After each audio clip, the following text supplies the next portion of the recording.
네, 반갑습니다. 네, 모건대학교 사회복지학과에서 근무하고 있는 김동기라고 하고요.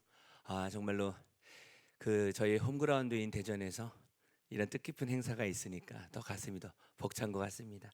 저는 오늘 한 15분 정도 시간을 할애받았고요. 그 15분 동안에 제가 드리고 싶은 말씀은 지역사회에서 어떻게 발달장애인들이 좀 더 통합된 돌봄 안에서 살아갈 수 있을 것인지에 대한 그 기본적인 내용을 좀 15분 안에 짧게 좀 말씀드리고자 합니다. 그 목차는 기본적으로 발달장애 인구 및 이들의 생활 실태, 그리고 이들이 통합돌봄으로 가기 위한 우리 사회의 지향점, 그리고 이 지향점을 실현하기 위한 전략과 구체적인 핵심 과제들, 그리고 이와 관련된 다양한 그 주체들이 어떤 역할을 수행해야 하는지에 대한 간단한 프레젠테이션을 시작하도록 하겠습니다. 여기 계신 분들이 다 발달장애인 관련된 뭐 가족분들 아니면 전달체계 종사자분들이시기 때문에 발달장애에 대한 기본적인 인구 현황들은 다 아실 텐데요. 우리나라 23년도 작년 12월 말 기준으로 한 전국에 한 264만 명의 장애 등록 인구가 있고요. 그 중에서 발달장애는 지적 자폐 합쳐서 27만 명 정도. 그러니까 전체 장애 인구의 한 10% 정도가 이제 발달이다라고 얘기할 수 있고, 다만 대전시 같은 경우에는 작년 기준으로 등록 장애 인구가 한 7만 1,000명 정도 되는데 발달장애 인구는 한 8,500명 정도 되어서 전국 평균보다는 대전광역시에 거주가 있는 발달장애인의 인구 비율이 좀 더 높은 편에 속한다라고 말씀드릴 수 있고요. 그럼 이런 발달장애인들의 삶이 도대체 어떤가를 몇 가지로 좀 중요한 포인트만 찝어서 좀 우리가 살펴보면, 기본적으로 전반적인 건강 상태가 36.4% 정도 되는 분들이 좋지 않은 편에 나쁘다라고 말씀해 주셨고, 그리고 정신과 약물 복용을 지금 한 37.7% 정도, 한 열의 4분 정도는 정신과 약물을 통해서 삶을 좀 더 통제하고 계시고, 그 10분의 4분들 중에서 한 4분의 1 정도는 무려 20년 동안의 약을 장기적으로 복용하고 계신 분들이 상당히 많다라고 할 수 있습니다. 그리고 이 발달장애인들 일상생활에서 타인의 도움이 어느 정도 필요한지를 확인했을 때 대부분의 영역에서 필요하다, 모든 영역에서 도움이 필요하다. 그래서 전반적인 영역에서 도움이 필요하신 분들이 열의 4분 정도 더 넘는 분들이 도움이 필요하고 계시고요. 이런 발달장애인들의, 특히 성인 발달장애인들의 의사결정에 있어서 뭐 당사자도 있지만 한 열에 한 5분들 정도는 부모님들이 대신 의사결정의 주체로서 역할하고 계신다. 그리고 향후 가장 걱정되는 것이 무엇인지에 대한 질문에 대해서는 부모가 돌아가시고 혼자 남겨지는 것에 대한 두려움이 가장 많다라고 나와 있습니다. 그리고 이분들의 취업률을 살펴보면 기본적으로 한 20%, 한 10분 중에 2분 정도가 취업해 계신 상태이고, 그리고 이분들의 대부분의 3분의 1은 장애인 보호작업장이라고 해서 직업재활 시설 안에서 보호된 상태로 지금 민간 근로 경쟁 고용은 거의 하시지 못한 상태로 지금 되고 계시다라고 볼 수 있고요. 그리고 주돌봄 가족원이 부재 시에 돌봄 지원 체계가 대체 지원자가 있느냐라고 확인했을 때 한 열의 7분들은 없다. 그러니까 열의 3분 정도만 부모에 대한 가족 부재 시 돌봄을 받을 수 있고, 열의 7분들은 여전히 우리 사회에서 돌봄을 대체할 수 있을 만한 지원 체계가 없는 그런 사회다. 그리고 장애로 인한 차별이 어떤지 물어봤을 때 열에 한 7명 넘는 분들이 약간 혹은 매우 많다. 그래서 기본적으로 신체적 장애나 감각 장애에 비해서 발달 장애인들이 직면하는 삶의 차별의 경험이 상당히 높다라고 말씀드릴 수 있고요. 그리고 복지 서비스 이용할 때 어려움이 있는지라 했을 때 한 열에 6명 정도는 어렵고, 왜 어렵는지를 물어보면 어떠한 서비스가 우리 지역 사회에서 어떤 전달 체계를 통해서 전달되고 있는지에 대한 이해가 없다. 그러니까 전반적으로 이 발달 장애인들의 삶을 살펴보면 좋지 않은 건강 상태와 그럼에도 불구하고 상당히 많은 도움이 필요함에도 불구하고 별도의 돌봄 지원 체계가 상당히 어려운, 그리고 혼자 남아야 돼야 된다는 부담감, 이런 것들이 좀 총체적으로 발달 장애인과 그 가족이 직면한 문제다라고 볼 수 있는데, 그럼 이런 분들이 과연 우리 사회에서 어떻게 지역사회 중심의 통합된 돌봄으로 살아갈 수 있을지에 대한 질문을 받는다고 한다면 4가지의 이런 지향점이 있어야 되지 않겠냐라고 생각이 되어지는데, 첫 번째 지향점은 자립적인 삶이다. 물론 중증장애인이기 때문에 혹은 더 체중증 발달장애인이기 때문에 선택과 결정에 있어 상당한 제약이 있을지라도, 그 제약으로 인하여 의사결정의 주체가 성인 발달장애인의 경우에 열의 5은 부모가 될지라도 향후에 우리의 지향하는 점은 최대한 중증 혹은 최중증 발달 장애인일지라도 그들의 선택과 결정을 부모와 종사자와 우리 지역 사회가 존중하고 지원하는 방향으로 가야 되겠다가 첫 번째 자립적인 삶인 거고요. 두 번째로는 앞에서 나와 있듯이 우리 사회에서 이 학대와 차별과 부당한 대우로부터 가장 취약한 이런 장애 유형이 발달 장애인이기 때문에 모든 차별과 모든 학대로부터 그 어떠한 장애 유형보다 좀 더 지켜지는 삶, 보호되는 삶, 안전한 삶을 살아갈 수 있는 것이 필요하다. 세 번째로는 개별화된 삶으로서 이 기본적으로 장애복지법상의 발달 장애인은 중증 장애인이긴 하지만 다 아시다시피 이 발달 장애인의 발달 장애에 대한 스펙트럼이 너무 넓죠. 이 너무 넓은 스펙트럼에서 우리 사회가 어떻게든 더 개별화된 지원을 할 수 있을 것인지 성별에 따라서 그리고 발달장애 정도에 따라서 욕구에 따라서 가구 환경에 따라서 우리가 집단화된 서비스가 아니라 개별화된 서비스에 의한 개별화된 삶을 우리 사회가 어떻게 지원할 수 있을 것인지가 상당히 중요하다라고 말씀드릴 수 있고요. 그리고 마지막으로는 이 지속 가능한 삶이 우리 사회의 통합돌봄이 되어졌으면 좋겠다. 언제까지 우리가 발달장애 부모에게서 내가 우리 아이보다 하루 더 살기를, 내가 우리 일생의 소원이 우리 아이보다 하루 더 살아가는 것이 나의 소원이다라는 이런 얘기를 21세기 2024년도에 우리나라에서 아직까지도 우리가 이런 얘기를 들어야 하는지. 그래서 부모님이 돌아가실지라도 우리 지역 사회가 그 발달장애의 삶이 시설이 아닌 지역에서 보다 자립적이고 보다 안전하며 보다 개별화된 삶을 살아갈 수 있게끔 그 삶이 지역에서 지속 가능해야 되지 않겠냐. 그게 우리 발달장애인 우리가 하고 있는 이 공유대회가 앞으로 지향해야 되는 삶이지 않겠냐라고 개인적으로 생각해 봅니다. 그래서 최소한 대전 지역에서만큼은 그죠? 이제 우리 발달장애 부모님들도 개별화된 자신의 삶을 누릴 수 있는 우리 대전광역시가 되기를 간절히 기대하고 있습니다. 이렇게 네 가지 삶을 살아가기 위해서 어떠한 전략이 좀 필요할까를 네 가지 체계로 개략적으로 말씀을 드리면, 첫 번째로는 미시 체계에서는 정말 발달장애인 분들의 스스로의 역할, 스스로의 역량이 정말 증진되기를 간절히 기대합니다. 부모에 의한 역량이 아니라 자기의 선택과 결정이 아무리 제한적일지라도 나의 선택과 결정에 기반한 나의 자생력들이 더 강화되기를, 그리고 부모에 대한 다양한 서비스들, 그러니까 우리 사회에서 발달장애인, 특히 장애아동 발달장애인 부모들의 가장 어려움은 조기에 우리 아이들이 아무리 발견이 되고 아무리 진단을 받고 아무리 등록을 하고 아무리 치료를 받아도 언제까지 우리 사회에서 발달장애 부모들이 본인들이 다리품을 파르셔서 이곳저곳 우리가 헤매야 하는지, 언제까지 발달장애 부모님들이 유목민처럼 이곳저곳 치료를 받으시려고 돌아다니셔야 하는지, 이게 대전광역시에서만큼은 이런 삶이 좀 더 앞으로는 지향되기를 바라고, 그러기 위해서 발달장애인 부모에 대한 좀 더 집중적인 지원, 집중적인 상담, 그들의 돌봄을 좀 더 해소할 수 있는 양육 지원이 좀 더 발달장애인과 관련된 부모에 대한 이 지원 체계가 좀 더 대전광역시에서 일어나야 되지 않겠냐라고 말씀드리고 싶고요.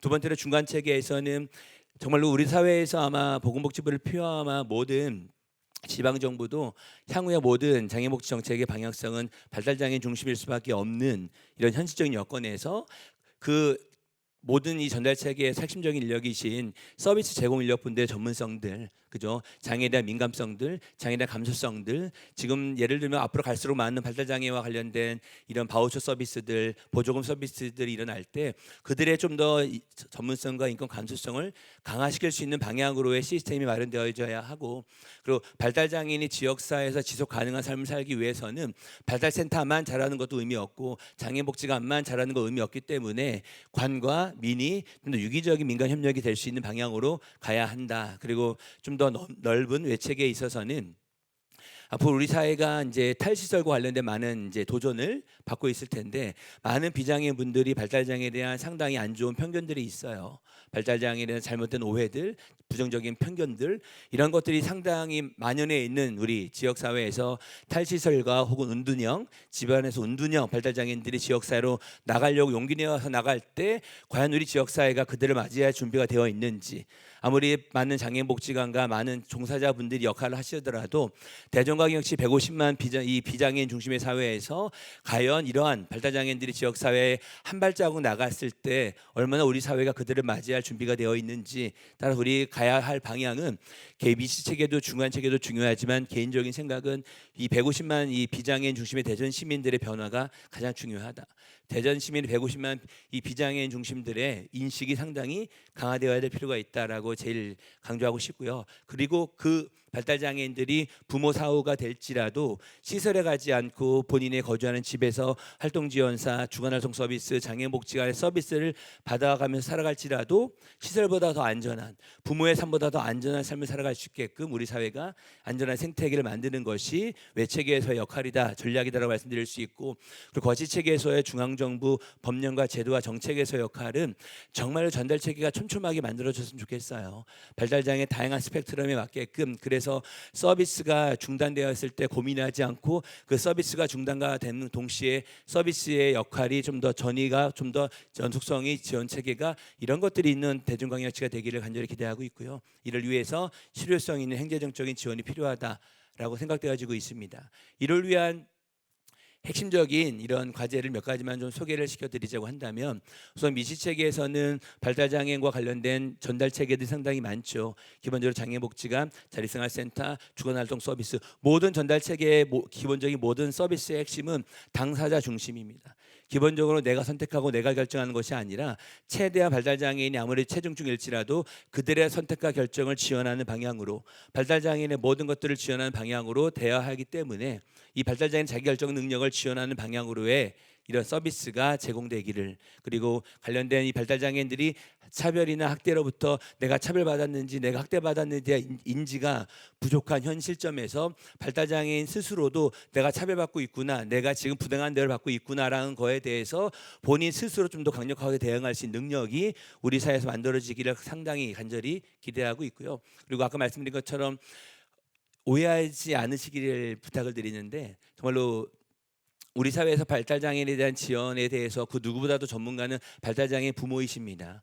발달장애인 부모만큼 내 아이에 대해서, 내 자녀에 대해서 보다 필요한 서비스를 제공할 수 있는 분들은 없다. 하지만 그럼에도 불구하고 그 발달장애인 부모의 제공된 양육 방식이 발달장애의 성장과 발달장애인 자녀의 발전에 조금이라도 좀 더 방해 요소가 되는 건 없는지에 대한 것들에 대한 좀 성찰, 좀 더 돌아봄, 이런 것들이 좀 필요하지 않을까. 그래서 기본적으로 양육 방식, 양육 태도에 대한 것들의 변화, 그럼 뿐만 아니라 그들에 대한 교육과 기본적 양육 돌봄 스트레스를 경감시킬 수 있는 우리 사회적 지원, 이런 것들이 상당히 필요하다라고 말씀드릴 수 있고요.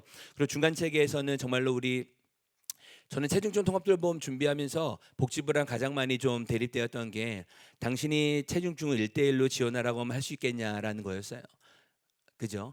이 체중증을 어떻게 1대1로 지원할 수 있겠습니까? 최소한 2대1로는 필요한데, 우선 올해 스타팅 1대1로밖에 할 수 없는 어려움이 있었지만, 기본적으로 우리 종사자분들은 이런 도전 행동에 대한 역량, 그리고 소통이 내 중심이 아니라 상당히 눈높이 중심으로의 소통, 그리고 내 중심의 인권이 아니라 그들 중심의 인권으로 내가 생각한 것들이 아무리 최고의 이익, 최상의 이익일지라도 그게 발달장애인 입장에선 그게 최고의 이익, 최상의 이익이 아닐 수 있거든요. 좀 더 내가 최고의 이익이 아닐지라도 발달장애인이 좀 더 성장할 수 있는 거라고 한다면 그들 입장에서 좀 더 그들의 눈높이에 맞는 서비스를 제공할 수 있는 종사자분들이 되시기를 상당히 기대하고 있고요. 더 나아가서는 제가 깜짝 놀랐는데, 대전광역시에서 발달장애인 가구가 7분이 사시는 가구가 있더라고요.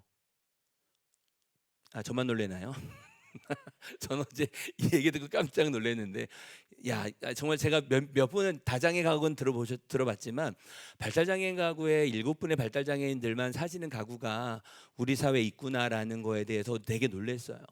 그만큼 그 가구가 어떤 가구보다도 사각에 있고 보다 많은 서비스와 지원이 필요함에도 불구하고 우리 사회는 그 발달장애 가구가 몇 동 몇 번지에 사시는 줄이 우리가 알 수 없잖아요. 앞으로 민간 네트워킹을 통해서 사각지대에 대한 발굴이 정말 중요하다. 그리고 발굴하고 끝나는 것이 아니죠. 현장 종사자분들이 가장 미안한 게 뭐예요? 물어보고 줄 게 없을 때, 그죠? 사정만 하고 줄 게 없을 때, 계획만 하고 줄 게 없을 때 가장 힘들잖아요. 그러려면 계획을 수립하고 계획에 맞는 서비스를 제공하려면 개별 기관이 가지고 있는 서비스와 자원으로 한계가 있다. 그 말의 의미는 기본적으로 개별 전달 체계로 분절적으로 그냥 서비스를 제공하는 것이 아니라 한 명의 발달장애 중심으로 모든 협력 체계들이 유기적으로 작동하는 대전광역시의 전달 체계가 되기를 간절히 기대하고 있고요. 그리고 외체계에서는 장애인복지관, 자립생활센터 이런 전달 체계를 중심으로 해서 인식 개선 교육을, 그래서 감수성 교육을 상당히 강화하기를, 그리고 이 150만의 비장애인 중심의 많은 비장애인들이 발달장애인에 대한 이해를 더 넘어서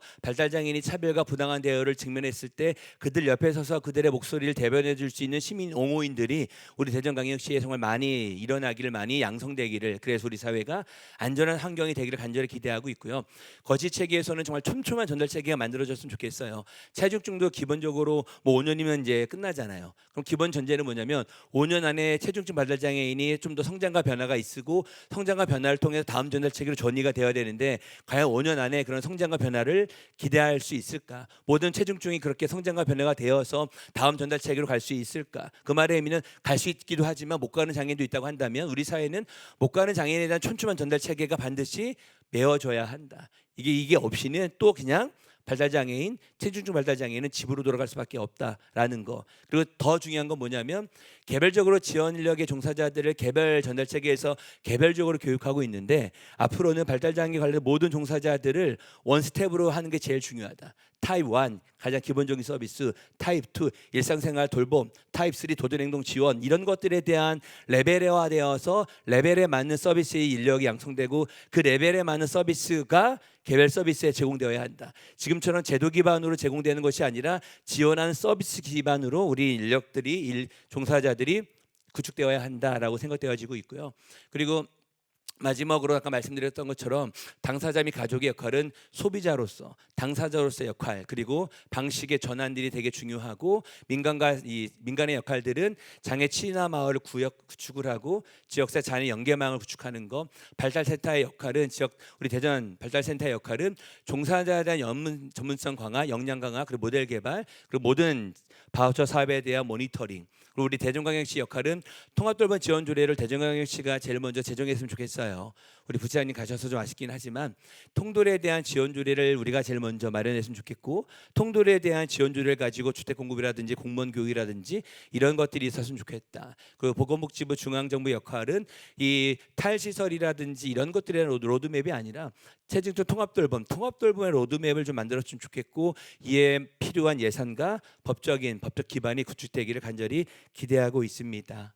정말로 대전광역시에서 이런 선거구연대회를 태용해서 이런 내용들이 조금씩이라도 비장애인 중심의 대전광역시 150만 비장애인들에게 전해지고 그들이 이해되어지고 이 사업에, 이 활동에 같이 조력자로 참여하는 그날을 기대합니다. 감사합니다.